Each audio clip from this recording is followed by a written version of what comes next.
अजीजा Neyman, थोड़ी देर पहले एक इंतहाई सीनियर जनरल साहब का मुझे फोन आया। रिटायर्ड जनरल साहब हैं, इमरान खान के बहुत करीबी साथी रह चुके हैं। उन्होंने मुझे कहा कि राजे, ये जो पिछले इतने 10 महीनों से तू ढोल बजा रहा है, जिस तरह रमजान में लोग ढोल बजाते हैं, ये जो तू ढोल बजा रहा है तो कौम को जगा रहा है। तो इमरान खान की लाहौर हाई कोर्ट से वापसी, मैं लाहौर कोर्ट से वापसी देख रहा हूं। और इस लाहौर कोर्ट से वापसी, जो हिफाजती जमानत मंजूर होने के बाद जो एंट्रेंस तो हुई हुई ना, कोर्ट के अंदर भी आवाम थी, कोर्ट के बाहर भी आवाम थी, कोर्ट के चारों तरफ आवाम थी, पुलिस जो है वो रहमो करम के ऊपर थी आवाम के।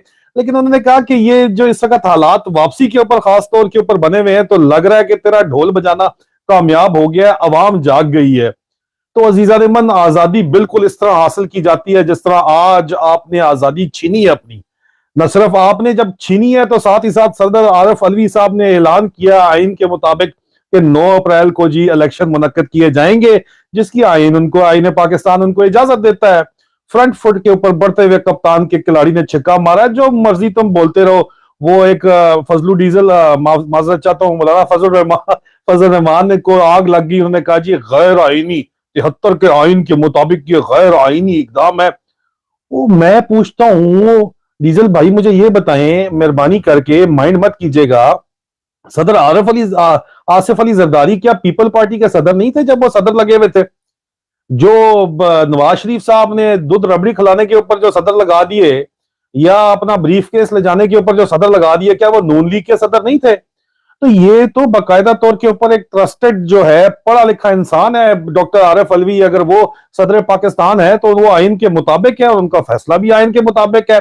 फ्रंट फौज पे छिक्का जो लगा है, अभी तकलीफ तो बड़े बड़ों को होगी, लेकिन सबसे बड़ी बात यह है कि आज पाकिस्तानियों ने यह दिखाया, लाहौर के अंदर खास तौर के ऊपर यह दिखाया, कप्तान के साथ अदालत में जाके और उनको वापस ला के, कि अवाम जिस मुल्क की खड़ी हो जाए, जाग जाए, उस कौम को कोई भी नहीं हिरा सकता।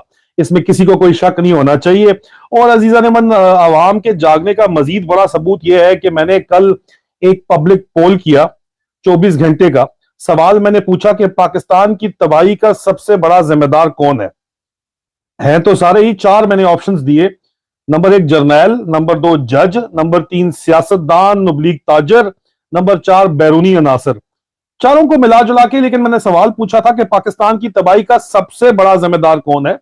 अजीजा नेमन, 24 घंटे में इस पोल के अंदर 1,60,000 तकरीबन 1,58,124, राउंड फिगर कर ले, 1,60,000 लोगों ने वोट डाला है। और 85%, 85% लोग कहते हैं कि पाकिस्तान की तबाही के सबसे बड़ा जिम्मेदार जो है वो जर्नैल है। 9% कहते हैं कि जज है, 4% कहते हैं कि सियासतदान और ताजर हैं, जिनमें जनरल मालकान भी आ जाते हैं, और 2% सिर्फ कहते हैं कि बैरूनी अनासर है। लेकिन सबसे बड़ा तबाही का जिम्मेदार पाकिस्तानी कौम, पाकिस्तान की तबाही का सबसे बड़ा जिम्मेदार जो है वो ठहराती है जर्नैलों को। और अब जर्नैलों को यह सोचना पड़ेगा कि ऐसा क्यों है। ऐसा क्यों है, जनरल साहिबान को यह सोचना पड़ेगा कि जो ही कोई हुक्मरान चीन की तरफ जरा ज्यादा स्पीड से जाने लगता है, कि उसको लगता है कि जी हमारा माशी तरक्की जो है वो चीन के साथ मुंसलिक है, या चाइना की इंग्रेस वो ज्यादा तजारत ज्यादा खोलना लगता है, या उसका झुकाव शायद आना शुरू होता है पड़ोसी मुल्क के ऊपर, तो उसकी तख्ता जो है वो अपनी ही फौज उलट देती है। और इसके अंदर अजीजा नेमन, आपको अच्छा लगे या बुरा लगे, तो मेरे ख्याल में नवाज शरीफ का भी, सीनियर अफसरान का ख्याल है कि उनका भी जाने की सडन वजह यही थी। जिन सीनियर अफसर ने, जनरल साहब ने, इमरान खान के बड़े साथी ने मुझे फोन करके कहा कि तुम ढोल बजा रहे हो तो लोग जाग गए, उन्होंने ये बात भी मुझे साथ की कि मुझे अब बात समझ आ गई है कि नवाज शरीफ को हटाए जाने की भी जल्दी में खैर ये वजह थी, लेकिन मैंने उनके साथ इतफाक नहीं किया। मैंने कहा कि सर, नवाज शरीफ साहब ने अपने जो कट्टे खोले हैं ज़िया-उल हक से लेके आज दिन तक, जिस तरह पैसा दोनों हाथों से समेटा है, जिसकी वजह से इस वक्त भी वो यहाँ पे इलाज के बहाने लंदन में आए हुए हैं और यहीं पे बैठ गए हैं, और इनका जो तरीका वारदात है उससे बहरहाल उनके अपने कसूर भी बेतहाशा उसके अंदर शामिल है। करप्शन जो है वो, करप्शन किंग्स, पानामा पेपर्स जो है वो चाइना ने तो नहीं बनाया था ना, वो तो इन लोगों ने खुद बनाया था। अभी जो ये इनके छोटे भाई साहब ने आके इनको राजी करके वापस लाया गया, जनरल साहब का ख्याल था, तो इन्होंने आते ही एनआरओ 2 पास कराया है जो, और अपने 1100 अरब रुपए के करप्शन के मुकदमात जो है वो माफ कराए हैं। और पुत्र जान जाके स्कूलों में बच्चों को कहता है कि करप्शन तो होती है, करप्शन कबूल करनी चाहिए। और जो इनको लाया है बाजवा, उसको मैं आगे क्या बोलूं, वो कहता है कि करप्शन की खैर है, करप्शन होनी चाहिए। और अपना उसका सीजीएस जाके एसएसजी कमांडोज को बैठ के कहता रहा है कि यार करप्शन पे क्या इतना शोर मचाया हुआ है, करप्शन करप्शन होती रहती है, करप्शन की खैर ही है। अंदाजा करें आप इन लोगों की इस सोच के साथ। मेरा नहीं ख्याल कि नवाज शरीफ साहब, जनरल साहब ने जो बात की वो ठीक है कि सिर्फ चाइना की तरफ झुकाव की वजह से उनको फौरी तौर के ऊपर हटाया गया। उसके मल्टीपल फैक्टर्स थे। हाँ, अलबत्ता इमरान खान इंतहाई वाजे तौर के ऊपर डायरेक्टली इन्वॉल्व करके अमरीकियों का मिन्नत तरला करके लॉबिंग करके उनको अंदर घसीटा गया कि जी वो चाइना आ गया, चाइना आ गया, बहू आया करते हुए। हालांकि शेर आया जो इमरान खान ने पॉलिसी अपनी वाजे की हुई थी कि भाई हमें जिधर से फायदा है, हमें चाइना के साथ भी हमने रिलेशन रखने हैं, हमने अमेरिका के साथ भी रिलेशन रखने हैं, हमने बैलेंस्ड इंडिपेंडेंट फॉरेन पॉलिसी रखनी है। आप लेकिन इंडिपेंडेंट फॉरेन पॉलिसीज रखना ही नहीं चाहते, ये इंतहाई वाज़ेह है पाकिस्तान के जर्नैलों को। इसीलिए 85% पाकिस्तान की आवाम समझती है कि आप पाकिस्तान की तबाही का जिम्मेदार है। और उसके साथ साथ अजीजा ने मन, आप ये देखें कि लेकिन एक बात है, इमरान खान साहब गिला करते थे कि जी वो नून लीग वाले अदालत भी आ जाते हैं, वो अब तो नून लीग वाले खुद कह रहे हैं कि जी ख्वाजा आसफ साहब ने बाद में आके कई दफा कहा, अभी क्लिप्स भी चल रही हैं कि नवाज शरीफ साहब को ना रिसीव करने कोई आया, ना सड़कों के ऊपर आया, ना कोई मार खाने आया। और भाई पीटीआई वालों ने तो ये बात साबित कर दी, उन्होंने जेल भी भर के दिखा दिया है और इमरान खान की कॉल के ऊपर निकल के भी दिखा दिया है और इमरान खान का गिला दूर कर दिया सिरे से। पब्लिक प्रोटोकॉल मिला है इमरान खान को हाई कोर्ट जाते हुए और हाई कोर्ट से वापसी के ऊपर और हाई कोर्ट के अंदर। ये होता है पब्लिक प्रोटोकॉल, कोई सरकारी प्रोटोकॉल नहीं, पब्लिक प्रोटोकॉल मिला है जिसके अंदर डर्टी हैरी और उसका मिस्टर एक्स लाहौर वाले चिड़ियाघर के बंदर की जो है वो होशोवास ही बिल्कुल गुमसुम थे, उनको समझ ही नहीं आ रही थी कि उनके साथ हुआ क्या है। जनरल आसिम मुनीर सर, खामोश मुजाहिदों का आपके लिए पैगाम है खास तौर के ऊपर कि अगर ये चिड़ियाघर के इन्हीं बंदरों के साथ ही अगर आपने इनको ही आगे लगा के रखना है तो ना तो फौज की रेपुटेशन रदीम होगी, ना आपकी अपनी जाती रेपुटेशन रदीम होगी, आपको उल्टा लेने के देने पड़ जाएंगे। जनरल आसिम मुनीर साहब, फौरी तो खामोश मुजाहिदों का आपसे बराह रास्त पैगाम है। मैं अलहदा इसके ऊपर प्रोग्राम करूंगा क्योंकि बहुत जरूरी है कि आपको पैगाम पहुंचाया जाए। और ये है कि अगर आप चाहते हैं कि इज्जत के साथ आपका टेन्योर पूरा हो जाए और अगर आप चाहते हैं कि आप बाजवे का पूरा बैगेज अपने सर ना ले, तो आप फौरी तौर के ऊपर आजाद और शफाफ इंतखाबात को यकीनी बनाते हुए अरशद शरीफ के कातिल नामजद कातिलों को, इमरान खान के ऊपर कातलाना हमले करने वालों को एक साइड के ऊपर करें, ये डर्टी हैरी और इसके सेक्टर कमांडर्स को एक साइड के ऊपर करें, खुले लाइन लगाएं, इनकी इंक्वायरी करें। नहीं तो आप पाकिस्तान तो आपने क्या बचाना है, आपने तो यहाँ पे वाजे तौर के ऊपर 85% पाकिस्तान की आवाम समझती है कि पाकिस्तान की तबाही के जिम्मेदार आप लोग हैं। तो आपने पाकिस्तान क्या बचाना है, यहाँ पे उल्टा आपको मुकदमा पड़ जाना है, आपको अपना आप बचाना मुश्किल हो जाना है। बाजवा ने तो चलो 6 साल लगा लिए थे ना दरमियान में, आपके 3 साल भी बड़े औखे हो जाने हैं। इसके मुतालिक मैं एक डिटेल अलग वीलॉग जरूर करूंगा, आपको जरूर बताऊंगा कि खामोश मुजाहिदों का आपके लिए क्या प्लान है। अजीजा ने मन, इसके अलावा यहाँ पे लंदन में मुझे पता चला है जी कि 2 अरब रुपया, पैसा तो बहुत है ना पटवारियों के पास। और मैंने अपने पहले वीलॉग में आज गंजे शैतानों का जिक्र किया, तो गंजे शैतानों की अब ऑलरेडी मुझे कॉलें आना जो है उनके एमिसरीज की आना शुरू हो गई हैं कि अल्लाह का वास्ता है बचा लो हमें, हमने क्या किया है, हमारा नाम मत लो। लेकिन बहरहाल नाम तो अब आएगा, अब नाम तो उछलेंगे, नाम तो सामने आएंगे, क्योंकि आप अपनी हरकतों से बाज नहीं आ रहे तो नाम तो फिर उठेंगे ही उठेंगे ना जी, नाम तो उछलेंगे ही उछलेंगे, सबके सबके नाम सामने आएंगे, गंजे शैतानों के भी नाम सामने आएंगे, शैतान के चीलों के नाम भी सामने आएंगे, उनके काम भी सामने आएंगे। सिर्फ नाम नहीं, काम भी सारे के सारे खुल के सामने आएंगे, क्योंकि आप लोग बाज आ ही नहीं रहे। कहीं से लगता ही नहीं है कि आप बाज आने वाली चीज है। आप जो है वो कुत्ते की दुम बने हुए हैं, तो किस तरह फिर आप लोगों से जो है वो किसी और तरीके के साथ निमड़ा जाए।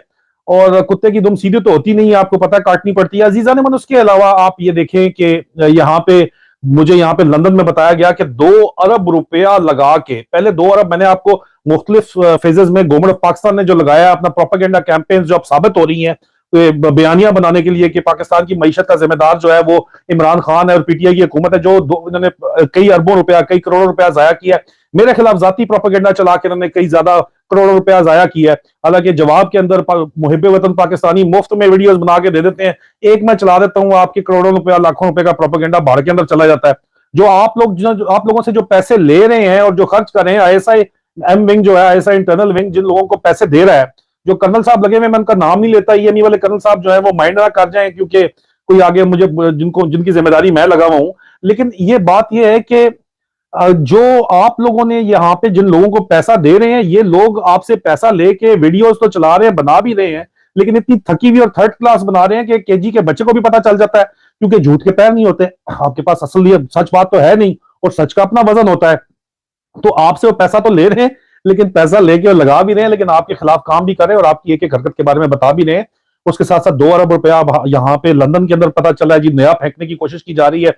मरियम बीबी को दोबारा मेन स्ट्रीम के अंदर लाने के लिए, नून लीग को एंटी इस्टेब्लिशमेंट पार्टी साबित करने के लिए 2 अरब रुपए का सरमाया लगाया जा रहा है। दोबारा से आपको नून लीगी लीडरों की जर्नैल मुखालफ बातचीत जो है वो सुनने को मिलेगी। आपको पता ये इनके जो है ना ये अपना एंटी इस्टेब्लिशमेंट बयानिए को एक टाकी मारते हुए आपको नजर आएंगे। पहला मैंने आज के लाइव व्लॉग में इसके ऊपर डिटेल में कुछ बात की है, लेकिन ये अभी जो टाकियां 2 अरब रुपए से मजीद मार रहे हैं, अवाम का ही पैसा खाया हुआ है, इतनी बेदर्दी से हराम का पैसा ही रोड़ा जा सकता है। तो ये इन्होंने अवाम का ही पैसा खाया है जो अब ये लगा रहे हैं वापस लफाफियों को लगा के, लेकिन लफाफियों की क्या इज्जत रह गई है यहाँ पे वो आपको अच्छे तरीके से पता है। लफाफियों को कंट्रोल करने के लिए भी जिन गंजे शैतानों को इन्होंने लगाया हुआ है उनकी क्या इज्जत है, वो भी आइंदा आने वाले दिनों में आपके सामने खुल के वो सामने आ जाएंगे सबके सब। उनका किरदार भी आपके सामने खुल के आ जाएगा सामने। अवाम को वैसे पहले से ही पता है, अवाम उनके चेहरों को अच्छे तरीके से, उनके किरदारों को अच्छे तरीके से जानती है। फिर ये गिला करते हैं कि यार आखिर में सहाफी जो है वो फंस जाता है। सहाफी नहीं फंसता आखिर में, लफाफी फंसता है आखिर में। लफाफी अपनी हरकतों की वजह से फंसता है आखिर में। बुलडॉग जैसे, मुबशर बुलडॉग जैसे जो लोग हैं वो फंसते हैं दरमियान के अंदर आके, जो झूठ का सहारा लेके झूठ बोलते हैं और आखिर में क्योंकि झूठ के कोई पैर नहीं होते तो खुद नंगे हो जाते हैं। ना सिर्फ खुद नंगे होते हैं, बाद में जिन लोगों से पैसा लिया होता है वो लोग भी नंगे होते हैं, बल्कि वही उनको जो है थ्रो अंडर द बस कर देते हैं। अल्टीमेटली यही इनके साथ होना है। पाकिस्तानियों का ये फैसला है कि पाकिस्तान की तबाही के जिम्मेदार 85% जनरल्स हैं, लेकिन पाकिस्तानियों का साथ साथ यह भी फैसला है कि 2 अरब रुपया क्या आप 2 खरब रुपया लगा के भी नून लीग अभी दोबारा अपना बयानिया जिंदा नहीं कर सकती कि हम जर्नैलों के खिलाफ हैं। और तुम किस तरह जर्नैलों के खिलाफ हो? तुम्हारे तो चाचू ने और तुम लोगों ने हुकूमत ली है, दोबारा जाके एनआरओ दोबारा कराया, 1100 अरब रुपया माफ करवाया है और 10 महीने के अंदर पाकिस्तान का पूरी की पूरा तबाह बर्बाद कर दिया। तजर्बेकार लोग बन के तुम आए थे कि संभाल लोगे, तुमने और तुम्हारे साथ पीडीएम की तमाम पार्टियों ने पाकिस्तान का बेड़ा गर्क कर दिया।